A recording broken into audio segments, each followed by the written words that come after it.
शांतिपूर्ण तरीके से सुन रहे हैं, सभी को, सभी के विचारों का सम्मान कर रहे हैं और पूर्ण तरीके से उनका उत्साहवर्धन भी कर रहे हैं। मैं एक बार आप पीछे बैठे हुए सभी व्यक्तियों के लिए जोरदार तालियों के लिए आह्वान करता हूँ। वो ठीक है सर, आगे से हम कोई आयोजन कराएंगे तो पूर्ण तरीके से आपको पूरी तरीके अवगत कराकर और प्रोग्राम करेंगे। आगे से हम आपको पूरी तरीके से आप एक मिनट आप कर लेना, एक मिनट सुनो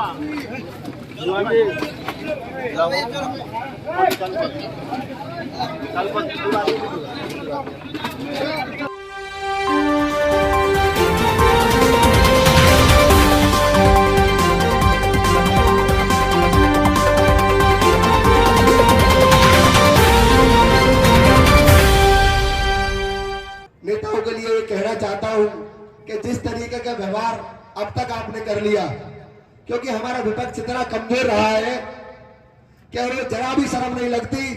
पक्ष और विपक्ष के पाले में बैठने में इतनी आसानी से वो कुर्सी साझा कर लेते हैं कि उन्हें यह भी नहीं लगता कि जो सपोर्टर आपके लिए बुराई लेकर, अपनी लड़ाई लेकर आपके ऊपर लड़ते हैं, आप उन्हीं को बीच में छोड़कर और दूसरे से मंच साझा करने में आप गुरेज नहीं महसूस करते, क्योंकि आपके लाभ, आपका लालच आपके ऊपर चढ़ा हुआ इस तरीके से है कि ना आपको जनता की परवाह है, ना आपको अपने समर्थकों की परवाह है। जो लोग आपके लिए मरने मिटने के लिए तैयार थे, आज आपने वो छोड़ दिए और आप दूसरे के पक्षों के पाले में बैठ गए कि हम तो भैया उसके साथ हैं। थोड़ा तो आपको सोचना चाहिए था, थोड़ा तो आपने सोचना चाहिए था। अब आप एक छोटी सी बात सोचिए कि हमारा जो विपक्ष था, विपक्ष में जो हमारे नेता थे, आज वो कहीं और बैठे हैं अपनी मजबूरियों का वादा कर कर। यदि मैं ना होता और मैं 2016 में अपनी नौकरी कर रहा होता, मैं आप सभी से पूछना चाहता हूं, बहुत स्पष्ट तरीके से मेरा जवाब देना, यदि मैं ना होता और अपनी नौकरी 2016 में कर रहा होता, आपके लिए नौकरी ना छोड़ के आता, अपना जीवन यापन कर रहा होता।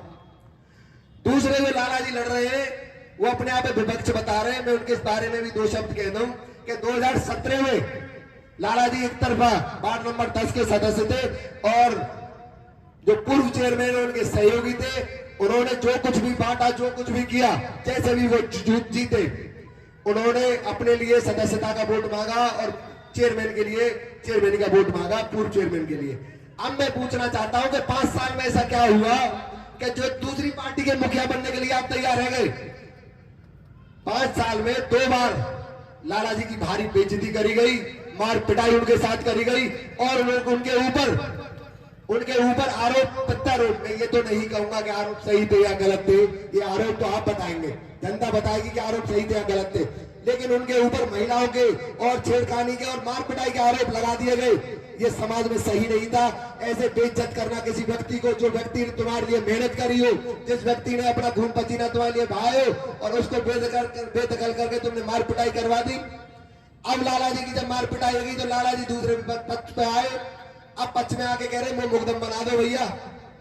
अब मोह तुम क्यों बता दो, समझ सरदारी जिनने 30 साल तक विरोध करते आए, 5 साल तक कोई नया नेता नहीं करके आप कह रहे हो कि मोह मुकदम बना दो, तो मुकदम अपने बालक ने बनाओगे या वह मुकदम बनाओगे? जिनने 30 साल विरोध करो, वो 2 साल में आगे दूसरे व्यक्ति है, कैसे मुकदम बना सके? लेकिन इन्होंने ये भी नहीं सोचा कि ये व्यक्ति दूसरे पक्ष से आया है। वो पक्ष भी ना होता और आप बैठ गए उसके पाले में, तो विपक्ष तो खत्म ही हो जाता। मुझ पर भी दबाव बनाया गया था, जातिवाद का नारा देकर, मेरे गोद का नारा देकर कि भैया हम तो एक भैया हैं, कोई बात ना है, एक बार आखिरी मौका हमें दे दो। लेकिन मैंने कहा कि मैं अकेला तुम्हारे सामने बैठना पसंद करूंगा, लेकिन तुम्हारे बराबर कुर्सी जीवन में साझा नहीं करूंगा, ये आपसे वादा कर रहा हूं मैं। क्योंकि मैं किसी बिरादरी का नेता नहीं बनकर आ रहा हूं, क्यों किसी गोद, किसी जाति का नेता बनकर नहीं आ रहा हूं। मेरी समझ चट्टारी की सरदारी और समझ जनता जनार्दन का नेता और बेटा बनकर आ रहा हूं। आपके साथ धोखा नहीं करूंगा, जो कहूंगा आपके साथ करूंगा और खुल के करूंगा, पीछे नहीं करूंगा। आप ये ध्यान न देना कि चिंटू ने किसी से पीछे मीटिंग सेट कर ली, लोगों ने यहां तक किया कि नंबरदार ने 20 लाख रुपए ले लिए, नंबरदार ने 40 लाख रुपए ले लिए।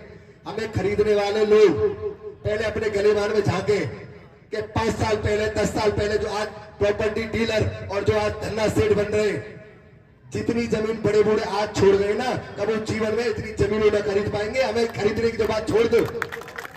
दूसरी बात, कीमत उसकी लगाई जाती है जो अपना स्वाभिमान गिरवी रखे। जब हम अपना स्वाभिमान गिरवी ना रखे तो हम 1 रुपए के मालिक हो। हमारे 1 रुपए के खरीदने के लिए भी अगर कोई 1 करोड़ रुपए लगा दे स्वाभिमान की कीमत इतनी है कि उसे 1 रुपए को ना खरीद पाएगा, चाहे कोई लाला हो, चाहे कोई चौधरी हो, चाहे कोई और हो। तो मैं आप सभी से ये कहना चाहता हूं कि ना हमने अपना कभी स्वाभिमान बेचा है और ना हम अपना कभी स्वाभिमान बेचेंगे। आपके आशीर्वाद से हम आगे बढ़ रहे हैं, अपनी ईमानदारी से आगे बढ़ रहे हैं। मैं 53 रुपया ना पहुंचाऊंगा आपके दिन। लाला जी चौधरी साहब और बहुत 53 रुपया पहुंचा के लालच देने चाह रहे हैं, लेकिन मैं आपसे पूछना चाह रहा हूं कितनी औकात है रुपया देने वाले की? 500, 1000, 2000, 5000? 5000 वोट भी अगर देके खरीदे तो मैं व्यक्ति विशेष से पूछना चाहता हूं, जो भी भाई मेरे जागरूक नहीं है, जो भी भाई मेरे लालच में फंसे, उनसे पूछना चाहता हूं जिनकी गिनती बहुत कम है कि 5,000 रुपए कितने दिन आपके चलने वाले, मुझे ये बताइए। 4 दिन, 5 दिन, 10 दिन शराब पीने वाले होंगे तो वही दिन खत्म हो जाएंगे। ठीक है, घर तक ना पहुंचे तो आगे 5,000 रुपया, और कोई भलो आदमी अगर मजबूरी में अगर ले जाए तो आगे 10 दिन आगे, 5 दिन आगे, लेकिन उसके बाद 5 साल आपको हिसाब आपके चक्रवर्ती ब्याज के तौर पर वसूला जाएगा, आपको मान सम्मान गिरा के वसूला जाएगा। और जैसे अब तक 30 साल तक गिराया जा रहा है, ऐसे ही आगे आने वाली सालन में आपको मान सम्मान गिराया जाएगा। तो मेरा निवेदन ये है हर वर्ग से, अपने भाइयों को, अपने बुजुर्गों से, माताएं बहनें जो भी जागरूक नहीं है, सभी को अपने मतदान के अधिकार के लिए जागरूक करिए, अपने मतदान की ताकत को जागरूक करिए, क्योंकि ये मतदान आपको ये ताकत दिलाता है कि आपको अपनी पेंशन के लिए नहीं भटकना पड़ेगा, आपको अपने आयुष्मान कार्ड के लिए नहीं भटकना पड़ेगा, आपको अपने लाल कार्ड के लिए नहीं भटकना पड़ेगा। अगर आप इन सबको जोड़कर मिलाओगे तो एक व्यक्ति पर लाखों रुपए 5 साल में गवर्नमेंट खर्च कर देती है। लाख रुपए का है की खरीदने की आप, लेकिन हम छोटे लालच में फंस जाते हैं। मैं कह रहा हूं इनको जड़ से उखाड़ फेंकिए, इनके किसी लालच में ना आइए, इनके टिप्पणी सड़क पे फेंक के मारो और इनके मुंह पे मारो। तमाचे इनके मुंह पे जब लगेंगे तो गली में आने में भी गली में आने में भी घबराएंगे। मैं आप सभी के माध्यम से कहना चाहता हूं कि तीनों प्रत्याशी हो, तीनों प्रत्याशी ने लाइव डिबेट में संवाद कर ले, और जो भी संवाद में आप संतुष्ट कर पावे हाथ खड़े करके चुनाव कर ले। बैलेट पेपर की तो छोड़ो, आप आज ये सत्ता पक्ष में होते हुए मुझ पर दबाव बनाने का प्रयास कर रहे हैं, लेकिन मैं आपसे कहना चाहता हूं कि ये बेटा आपके आशीर्वाद से ना तो किसी से झुकेगा, ना किसी के आगे दबेगा। सत्यता की राह पर हूं और सत्यता की राह पर ही रहूंगा, चाहे मुझे कटना पड़े, चाहे मुझे मरना पड़े, लेकिन मैं सत्यता की राह नहीं छोड़ूंगा। ये वादा मैं आपसे करके जा रहा हूं। मैं आपको मतदान में नहीं छोड़ूंगा। आपने मेरा सहयोग किया है, आपने मेरे लिए भलाई ली है। मैं और नेताओं की तरह हार कर कुर्सी साझा नहीं करूंगा, हार कर जीवन भर पक्ष में बैठने को तैयार हूं, लेकिन दूसरे पक्ष में जाकर कुर्सी नहीं तोड़ूंगा। आपके मान सम्मान की लड़ाई के लिए लड़ता आया हूं और आपके मान सम्मान के लिए लड़ता रहूंगा और मरूंगा, इसके लिए मैं आपसे कह रहा हूं। मुझे आप ताकत दीजिए, मेरे बुजुर्ग ही मेरी ताकत है, मेरे युवा साथी मेरे कन्ने, आप मुझे ताकत दीजिए। आपकी ताकत है ही मैं हर किसी के सामने खड़ा होने में बेहिचक तरीके से। अभी परमिशन के लिए हम गए थे, पर एक शब्द नहीं बोल पाए वो हमारे आगे, एक शब्द, क्योंकि कायदे की बात, ईमानदारी की बात को काटने के लिए आपके पास कायदे और ईमानदारी के बाद कायदे और ईमानदारी के ही बाण होने चाहिए। आप पे तो बेईमानी, झूठ, लालच और दबाव, ये 4 चीजें आते अलग है ही ना। आप पे कुछ जवाब कहां से देते आप? बिल्कुल चुप बैठे रहे, लेकिन फिर भी इन्होंने प्रपंच कर चाल बुनकर और मुझे दबाने की कोशिश करी। ये चर्चा चलने लगी कि 9 तारीख की रैली तो हम ही लेंगे, और नंबरदार की रैली ना रही, 7 में हो चाहे 6 में हो। मैं आप सभी को बताना चाहता हूं कि इन्होंने खूब प्रयास करे, खूब शासन का दबाव बनाया, लेकिन आपके बेटे की भी रैली 9 तारीख की है, आप सभी के आशीर्वाद से। और मैं ये कहना चाहता हूं कि मैं किसी नेता का गुनहगार नहीं हूं जिसने मुझ पर यह एहसान किया कि जी 9 तारीख में मेरा सहयोग किया हो। मैं माननीय सांसद जी, माननीय विधायक जी और भी मेरे जितने बीजेपी के पदाधिकारी, मैं सबसे निवेदन करना चाहता हूं कि इनको छुट्टो मारो कर दो और इनको कोई समर्थन मत दो। ऐसे होते मोह करेंगे कि ढूंढे ना पाएंगे, ढूंढे। सांसद जी आ रहे प्रचार में, ऋषि पाल जी आए प्रचार में, कल माननीय ऋषि पाल जी जो जिला स्तर से बीजेपी के, वो छोटी सी नगर पंचायत के प्रचार में घूम रहे, तो आप इतनी स्थिति देख रहे हो इनकी कि इनके पाम का स्तर पे कांप रहे। और सुनो, मात्र एक घर इनको भागलपुर रह गए, जामे भी कुछ गिने चुने घर है, घबरा इतने गए कहने वाला पता ही कि कौन सी गली में निकल दो, कौन क्या बात कह दे, बात खराब हो जाएगी तो भैया लोहरे वाले की नहीं ले चले। तो भैया जिला टैक्सी मॉडिफाइड करके घुमा लाए और उनको चूतिया बना रहा है कि बहुत भारी स्थिति में तुम जीत रहे हो। लेकिन डिब्बा जब खुलेंगे 13 तारीख को माननीय जिला टैक्सी और सांसद जी पता चलेगी कि जनता की आवाज क्या थी। तो मैं माननीय सांसद जी से, माननीय विधायक जी से निवेदन करना चाहता हूं कि आपका आगामी चुनाव है 2024, जनता जनार्दन की आवाज को समझे, हर प्रत्याशी का सम्मान करे, क्योंकि ये प्रत्याशी भी आपसे जुड़े हुए हैं कहीं ना कहीं। और आपकी नजर में सर्व समाज, सर्व जिला आपकी नजर में बराबर होना चाहिए। जितनी भी नगर पंचायतों में आपके प्रत्याशी हो उनका भी आप सम्मान करिए, क्योंकि किसी कारणवश से और प्रत्याशी को टिकट न मिल पाई, लेकिन जनता के आशीर्वाद से वो चुनाव लड़ रहे हैं। तो किसी को प्रशासन और शासन के दबाव से न दबाया जाए। जनता जिसको स्वतंत्रता से चुनना चाहती है उसके साथ जनता को चुनने दिया जाए और ईमानदारी से मतदान हो, ये मैं आह्वान करना चाहता हूँ आप सभी से। गर्मी बहुत हो गई है और आप बहुत ठेका बिल्कुल मुझे सुन रहे हैं, कहने को बहुत बात है, शाम को 5 बजे तक बोल लूंगा, अगर आप कहोगे तो खड़े रह के। लेकिन मेरा आप निवेदन स्वीकार करिए। अभी आज 3 तारीख है, 9 तारीख को 5 बजे मतदान खत्म होगा। मेरी 4 से 5 वीडियो फेसबुक पे मैंने 30 से 35 मिनट की डाली है। आप पर अगर थोड़ा सा समय हो तो मुझे थोड़ी सी समझने का प्रयास करें। आप पर थोड़ा सा समय हो, थोड़ा सा मुझे जानने का प्रयास करें। लेकिन मैं आपसे कहना चाहता हूं कि यदि वाकई में आप अपने नगर के सच्चे नागरिक हैं, आप अपने नगर का सच्चा विकास चाहते हैं, आप अपने नगर को लोभ, लालच और दबंगई और गुंडई से मुक्त कराना चाहते हैं, भ्रष्टाचार से मुक्त कराना चाहते हैं, तो मैं आपसे निवेदन करना चाहता हूं कि 5 दिन है आपके पास। पूर्ण तरीके से आकलन करिए, पूर्ण तरीके से तोलिए और पूर्ण तरीके से ईमानदारी से मतदान करिए। इनके पाले में कछू ना मिलेगा, कछू में ढूंढे ना मिलेंगे काम है। क्योंकि अगर ईमानदारी जब आपने ठान ली, यदि आप डर गए, यदि आप लालच में आ गए, यदि आप इनके दबाव में आ गए, तो ऐसे को 500-700 वोट के ले जाए और नहीं होके भैया ढूंढेंगे तो गुनाह। मैं तुम्हें बता रहा हूँ, जहां जा रहे का वही दुटकारे जा रहे हैं।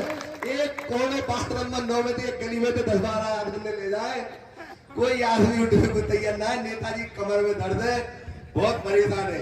क्यों?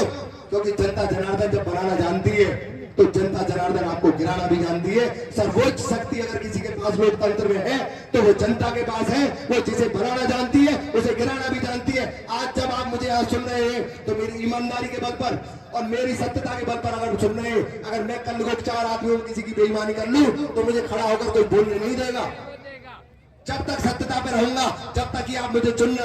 जिस दिन मेरे अंदर बेईमानी आ जाए, जिस दिन मेरे अंदर छल कपट आ जाए, मुझे गिराने में बिल्कुल चूकना मत। मैं इनकी तरह आपके लिए लालच में वोट मांगने एक पाम पे खड़ा होने नहीं आऊंगा। अपने शर्म के मारे अपने घर में बैठा रहूंगा। ये तो इतने बेशर्म है कि यो कह रहे थे कि मैं तो बंजारे को कुत्ता हूं। अगर बंजारे तो कुत्ता रूट को, तो भैया बंजारे को बहुत लालच है। तो अपने लालच में, अपने छल कपट में ये इतना गिरा देते हैं अपने आप को कि कोई भी शब्दों की मर्यादा को ये गुरेज नहीं करते। गंगापुर में आप जाकर देख लीजिए, बड़ों बड़ों का मान सम्मान इन्होंने गिराया। आज लाला जो बाजार के सेठ है, मैं उनके लिए एक बात कहना चाहता हूं कि उनके पक्ष से भी एक प्रत्याशी है और अपने प्रत्याशी के लिए हर व्यक्ति मतदान करना चाहता है और ज्यादा से ज्यादा चाहता है कि भाई हमारे हेरो चाहिए।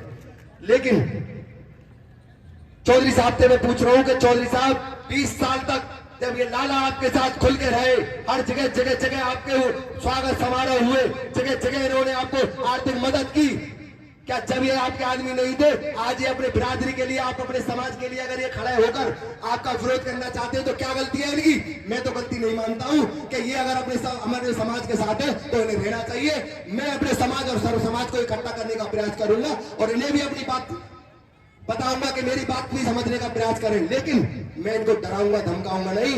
मैं इनकी रोजी पर ऐसे ठप्पा नहीं मारूंगा, इनके काउंटर को नहीं पीटूंगा।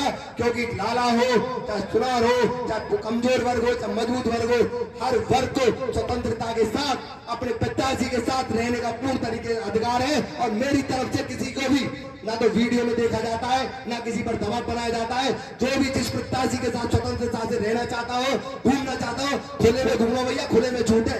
कोई भी वर्ग के हो, चाहे मेरे वर्ग के हो चाहे अलग के, मैं कहीं पर दबाऊंगा ना।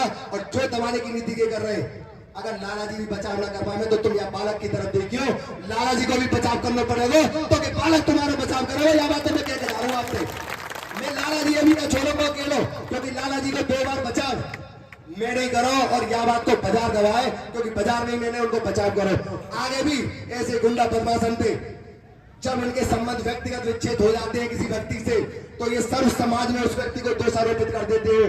सब अवगुण उस व्यक्ति में हो जाते हैं। कि जैसे एक मामला बना तो इन्होंने कहा कि बदमाशों की अम्मा कहाँ रहती है, कि बदमाशों की अम्मा नेता नगर में रहती है। आज स्थिति नॉर्मल हुई, इन्होंने अपने सपोर्टरों को एक दूसरे से मुंह मोड़ने के लिए मजबूर कर दिया, आना जाना बंद करवा दिया, सब काम करवा दिए, और कोई अगर आदमी चला भी गया तो उसकी जात बिगाड़ी गई। लेकिन आज बदमाशों की अम्मा कहाँ रहती है? आज अम्मा बदमाशों की उस रोड पे ही रहती है, एक ही प्लेट में खाना खा रही है अम्मा बदमाशन की। अब तो कोई दोषारोप पड़ना है, ना कोई बदमाश है, ना कोई गुंडा है, ना कोई घर में खाई के घुस रहे हो, ना कोई चौथ वसूली है। रही सब वसूली तुम ही तो कर रहे हो। कहां से आ रहे वसूली वाले? हर आदमी, मैं आपसे पूछना चाह रहा हूं, ये गांवों को बदनाम करते हैं कि उसने काम बदमाशों का है, दहुआ के काम बदमाशों का है, तारपुर काम बदमाशों का है, बाजोते बदमाशों का है। मैं कह रहा हूं कोई भी काम बदमाशों का नहीं है। बदमाशों की कोई जाति नहीं होती, बदमाशों का कोई काम नहीं होता। वो चट्टारी से भी उपद्रवी हो सकते हैं और वो क्षेत्र में से किसी गांव में भी उपद्रवी हो सकते हैं। लेकिन किसी गांव को सर्वपूर्ण तरीके से बदमाश या गुंडा बता देना, ये हमारी सभ्यता नहीं है। अगर कोई भाई, कोई बंधु अगर अपना रास्ता भटक गया है तो हम उसके गांव में ही जाकर उसे समझाने का प्रयास करेंगे। यदि वो फिर भी नहीं माना तो हम पूर्ण तरीके से फिर एक्शन लेंगे उसके खिलाफ पे। लेकिन हम ना तो दमन होने देंगे, ना बदमाशी होने देंगे, और हम क्या काम है तो बिल्कुल न करेंगे। लाला जी की निगाह हम पे देने चूकी तो भैया 2 आदमी 60 पे भेज दिए कि लाला जी 5 लाख की व्यवस्था कर दो। एक आदमी पाकिस्तान बोले कि भैया चेयरमैन साहब के ढंग चले जाओ। चेयरमैन साहब ये कहेंगे अरे लाला जी तुमने हमें क्यों ना बताई, उनके ही आगे फोन करके लाला जी कहेंगे, उन पे फोन करके अरे तू जाने ना भाई लाला जी है, लाला जी हमारे आदमी है, आगे तो इनके पास मत घूम जाइयो।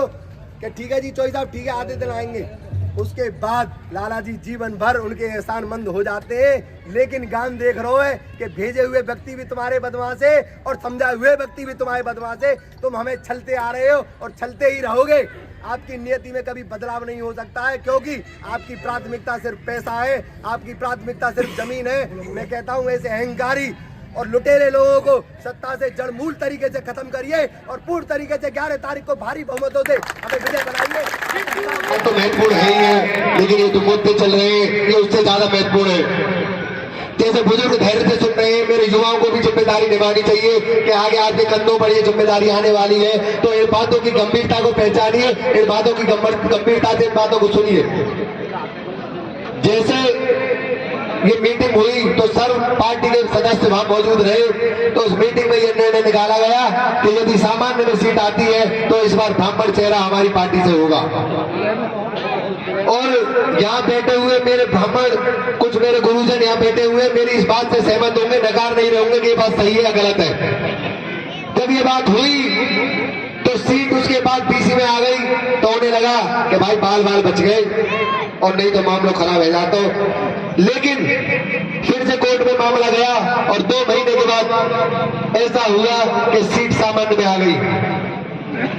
जब सीट सामान्य में आ गई तब ना तो पार्टी के नेतृत्व ने ये जिम्मेदारी निभाई, ना पूर्व रहे चेयरमैनों ने ये जिम्मेदारी निभाई कि ब्राह्मणों का सम्मान करते हुए आप उनसे स्वयं जाकर कहें कि गुरुजी हमने जो वादा किया था अपने वादे पर खरे उतरेंगे, आप हमारा सदा साथ देते आए हैं, इस बार आपका नंबर है। और हमने ये सब पार्टी में सर्वसम्मति से फैसला लिया था कि इस बार आपके समाज से चेयरमैन होगा, तो आप समाज में से कोई नाम चुना के दीजिए। लेकिन नहीं, ना तो इन्होंने कोई मीटिंग करी, ना ही इनके शीर्ष नेतृत्व ने इस बारे में कोई चर्चा करी।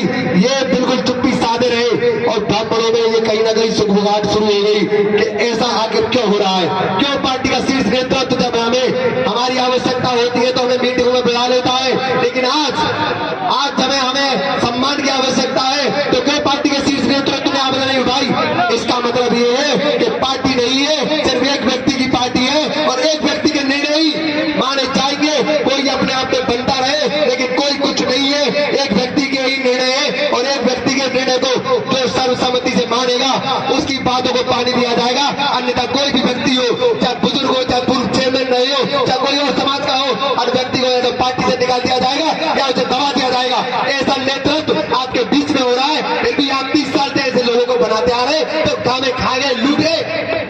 मैं आपसे कह रहा हूं कि मजबूती से आप हमारे साथ खड़े होइए। आइए, हम आपको बताएंगे कि सम्मान की लड़ाई क्या होती है, हम आपको बताएंगे कि जुबान की क्या लड़ाई होती है। बड़ी पंचायतों में अपनी बातों को नकार देना ये गद्दारी है और ये गद्दार है।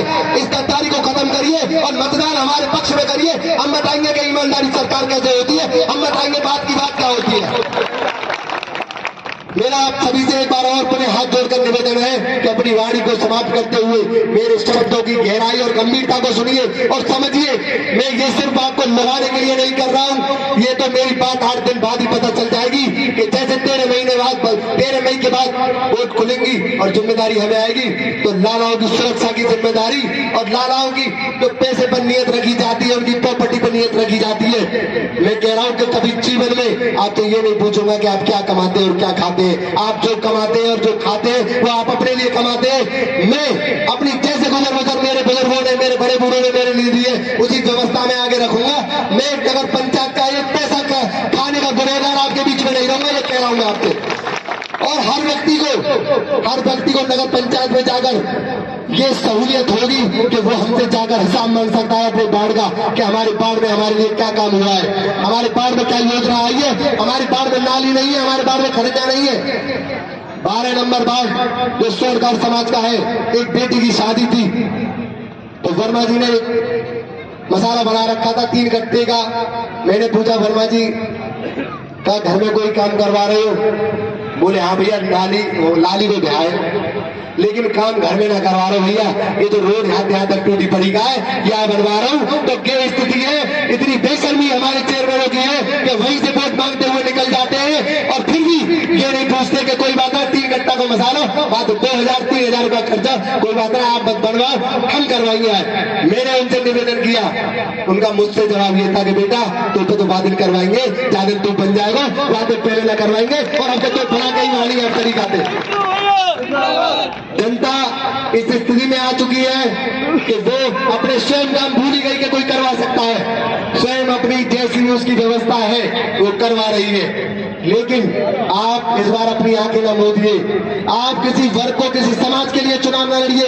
मैं सब बिरादरियों से कहना चाहता हूं कि ना तो ना बनियाओं का चुनाव है, ना ये जाटों का चुनाव है, ना किसी और वर्ग का चुनाव है। ये ईमानदारी का चुनाव है, ये सत्यता का चुनाव है, ये बदलाव का चुनाव है। और जिसके पक्ष में भी सत्यता और बदलाव आती है उसके पक्ष में मतदान करना, मेरे पक्ष में बिल्कुल मत करना। ये मैं कह के जा रहा हूं आपसे। हर आदमी आपको लगाएगा कि मेरे लिए करो, मेरे लिए करो, मेरे लिए करो, लेकिन मैं आपसे कह रहा हूं कि जिसके पास आपसे निवेदन है कि बिल्कुल गुप्त मतदान करिए। मैं आपसे ये नहीं कह रहा कि आप बुराई लीजिए, मैं आपसे ये नहीं कह रहा कि मेरा झंडा उठाइए, मैं आपसे कह रहा हूं कि आप बस मोहर लगाइए और इतनी ईमानदारी और मजबूती से मोहर लगाइए कि कहीं ढूंढे ना पावे। ऐसे चर्चा तो बता रहे हैं कि 3रे नंबर के प्रत्याशी है, बात बताते घूम रहे हैं कि 5000 से जीते। हालत खराब हुई पड़ी है, हालत खराब हुई पड़ी है। दावतर में जामे तो नार लटकी पावे इनकी। लेकिन फिर भी मैं आपसे अनुरोध करता हूं कि 8 दिन जितनी जीतोड़ मेहनत हो सके उतनी जीतोड़ चिंटू बनकर कीजिए, क्योंकि ये आपका बच्चा हर जगह नहीं पहुंच पा रहा है, लेकिन कोशिश पूरी कर रहा है। आप जहां भी रहते हो, जिस कोने में भी आप रहते हो, उस कोने में चिंटू बनकर अपनी मेहनत करिए, प्रयास करिए। और मैं आपसे कह रहा हूं कि मेरे पीछे जो निर्णय आप ले लेंगे, जो काम आप करा देंगे, उसका हिसाब आपसे नहीं मांगूंगा। जो आपने कर दिया वो कर दिया, मैं आपकी बात को नहीं काटूंगा। अपनी वाणी को विराम देते हुए फिर से एक छोटी सा निवेदन कि 11 मई को भारी से भारी संख्या में जाकर हर बीमार, बुजुर्ग, कमजोर व्यक्ति को घर से उठाकर अपने साथ बुजुर्गों को ले जाकर उनका भी मतदान करिए, क्योंकि ये मतदान ऐतिहासिक होने जा रहा है। जैसे सन 1947 की लड़ाई थी जो आजादी के लिए लड़ी गई, उसमें कितने युवाओं की, कितने बुजुर्गों की, कितनी माताओं बहनों की कुर्बानी रही। ऐसे ही 30 साल की सत्ता, ये स्वतंत्रता की लड़ाई है हमारी और आपकी। गुलामी की जो सरकार जो उन्होंने बना रखी है, इस सरकार को ये युवा क्रांतिकारी उखाड़ कर फेंक देंगे और 11 तारीख को जीत पर मोहर लगाकर भारी बहुमत से हमें विजय दिलाएं। बहुत बहुत धन्यवाद, नमस्कार।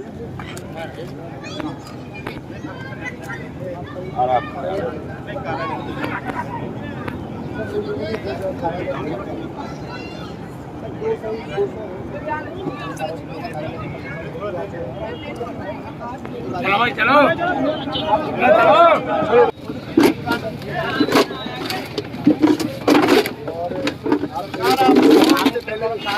आदमी तो आएंगे इकट्ठे होंगे नहीं को चुनाव है, कोई ग्राम पंचायत को छोड़िए, कोई मना नहीं कर रहा, उसके लिए आप करिए, पर परमिशन लेके करिए उसकी। कार्यालय की परमिशन हमारे पास है, आज कोई बात नहीं, आज नहीं सर, ये मीटिंग नहीं है।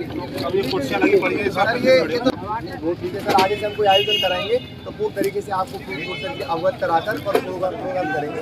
आगे से हम आपको पूरी तरीके से आप एक मिनट आप कर रहे हैं ना, एक मिनट सुनो,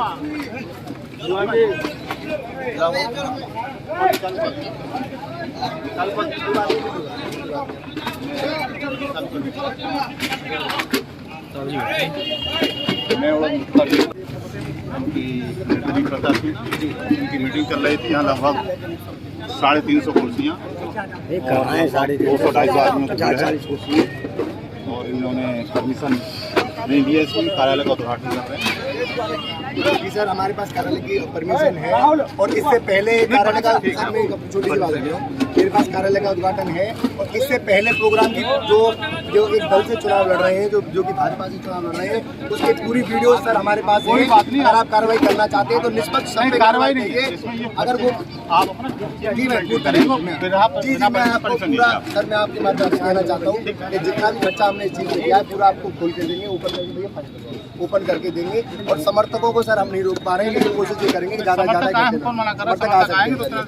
हम आपका पूरी तरीके से आचार संहिता का पालन जो दलीय पार्टी है उनको 24 तारीख को जारी हो गए थे चुनाव चिन्ह, और 28 तारीख को जिस दिन हम चुनाव चिन्ह में ठहर गए हुए थे उस दिन इनके कार्यालय का उद्घाटन था, जिसमें माननीय सांसद जी, माननीय मंत्री जी भी आए हुए थे। कम से कम 500-700 से भी ज़्यादा लोग भीड़ रोड पर थी, क्योंकि इनके पास तो इतनी भी जगह नहीं थी।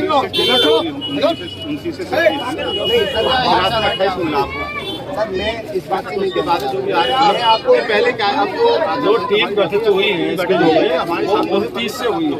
आगे सर कोई प्रोग्राम रहेगा, सर आगे कोई प्रोग्राम रहेगा, ठीक है तो पूरी तरीके से आश्वासन दिलाते हैं आगे आपके बिना परमिशन के कोई प्रोग्राम नहीं, ठीक है आप हमारा सहयोग करिए। सर मैं आपसे निवेदन करना चाहता हूँ कि मैं भी नागरिक हूँ, मैं बाहर से नहीं आया हूँ। अगर मैं निर्दलीय हूँ तो आप प्रशासन मेरा सहयोग करिए, आप प्रशासन हमारा सहयोग करेंगे तो हम पूरी तरीके से आचार संहिता का पालन